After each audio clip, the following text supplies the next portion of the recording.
let's do some examples dealing with equations of lines in standard form. So far we've had two other forms. We've had slope-intercept,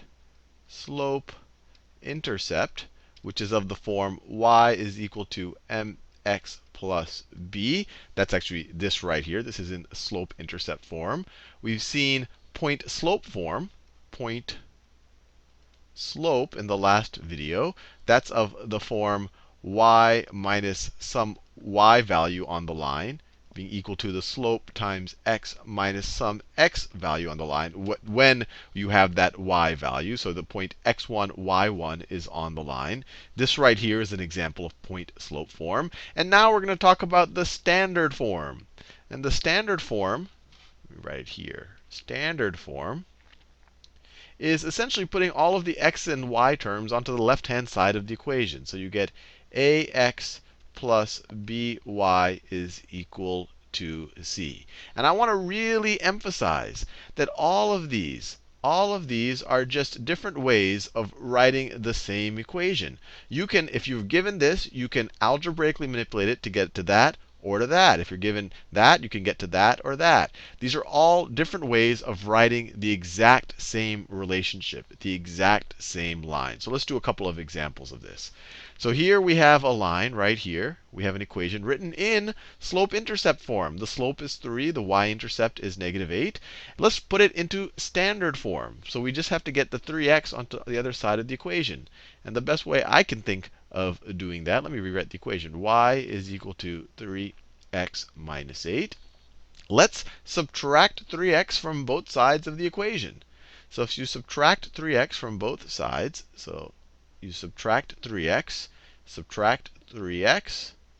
what do the left and right-hand sides of the equation become?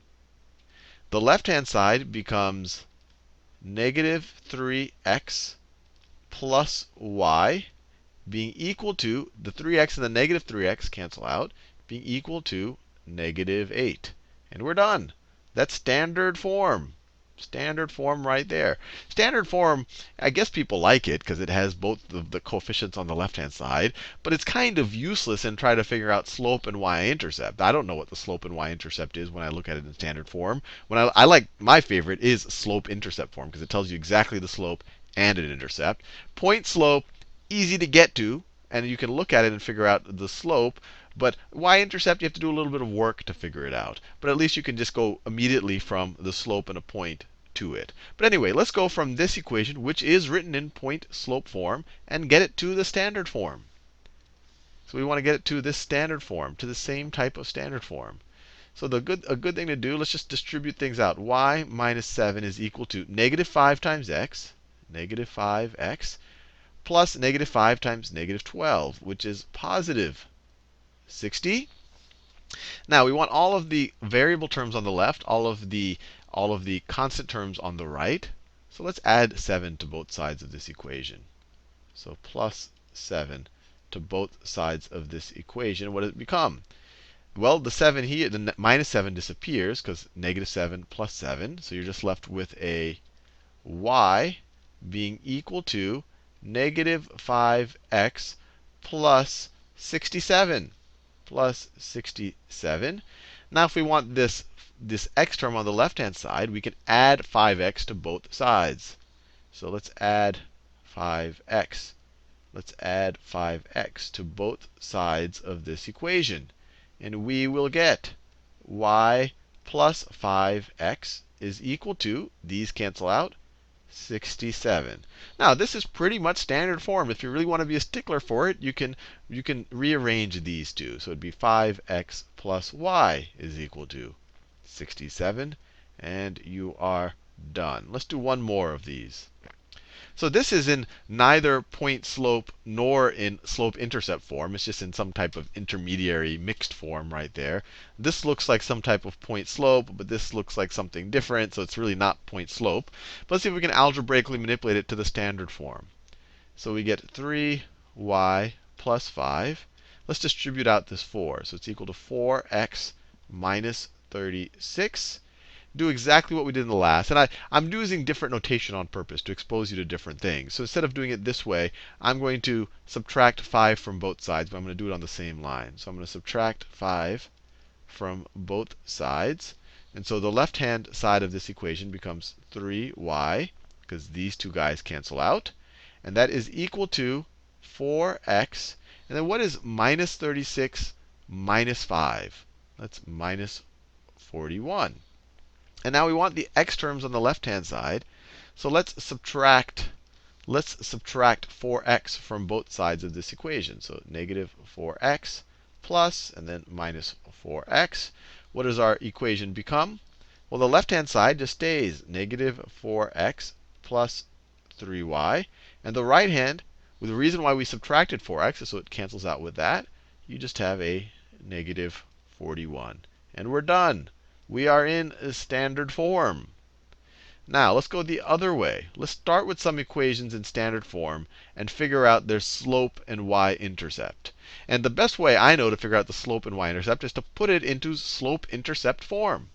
So we want to put these equations right here into the form y is equal to mx plus b. So we're essentially solving for y. Let's do that. So the best thing to do here, so let me rewrite it. 5x minus 2y is equal to 15. Let's subtract 5x from both sides. So minus 5x plus, you have a minus 5x. These cancel out, and so you're left with negative 2y is equal to 15 minus 5x. And now let's divide everything by negative 2. If you divide everything by negative 2, what do we get? The left-hand side just becomes a y. Y is equal to 15 divided by negative 2 is negative 7.5. And then negative 5 divided by negative 2. You can imagine I'm distributing the negative 1/2, if you will. I'm dividing both of these by negative 2. So negative 5 divided by negative 2 is positive 2.5x. And if you really wanted to put it in the slope-intercept form, you could say that y is equal to, you could just rearrange these, 2.5x minus 7.5. You want the slope. It's right here. That is our slope. You want the y-intercept. It is, well, actually, let me be careful. It is right there. It is negative 7.5. That is the y-intercept. And now this would be a form that's actually pretty straightforward to graph it in. Let's do this one. So once again, we just need to solve for y. So let's subtract 3x from both sides. So you get 6y is equal to 25 minus 3x.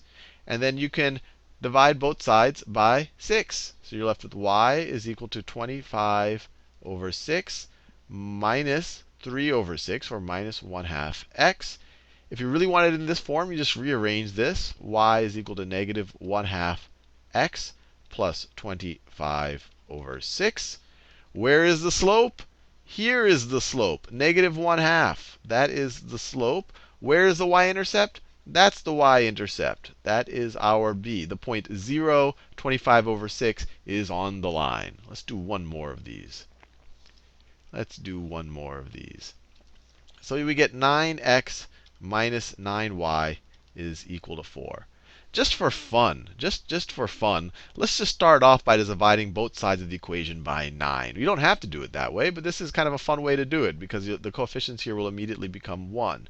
So if you divide both sides of the equation by 9, if you divide everything by 9, it becomes, actually, well, let's divide everything. Let's divide everything by negative 9, even better. Let's divide everything by negative 9. I'm just doing this for fun. So this first term will become negative x. The second term, we have a negative 9 divided by negative 9 will be a plus y. And then this last term will just become a negative 4 over 9. Now, actually, let me write this out here. Negative 4 over 9. I'm giving some space there. Now, we want the x on the right-hand side. So let's add x to both sides of this equation. Let's add x to both sides of this equation. These cancel out, and then the equation becomes y is equal to x minus 4 ninths. Where is the slope? The slope is the coefficient on the x term. The slope is equal to 1.